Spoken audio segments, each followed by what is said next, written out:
Allah subhanahu wa ta'ala said, وَمَنْ أَعْرَضَ عَنْ ذِكْرِ فَإِنَّ لَهُ مَعِيشَةً ضَنْكَ. Whomsoever stay away from my dhikr, he has a miserable life. Miserable life.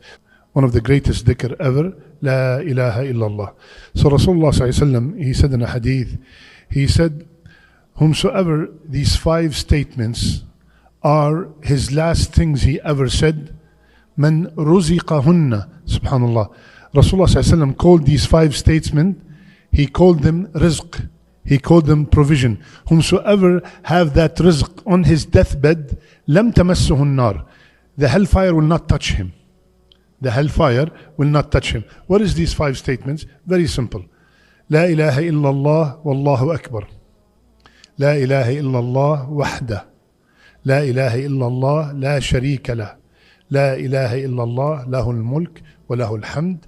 La ilaha illallah wa la hawla wa la quwwata illa billah. So the first part, we all know it. As a matter of fact, without the first part, you won't be in the masjid today. La ilaha illallah. Then you add to it few statements. Allahu Akbar, wahdah, la sharika lah, lahul mulk wa lahul hamd, wa la hawla wa la quwwata illa billah. And طيب, how can I have these words as my last words? This is the trick. By you constantly saying them all the time in your life.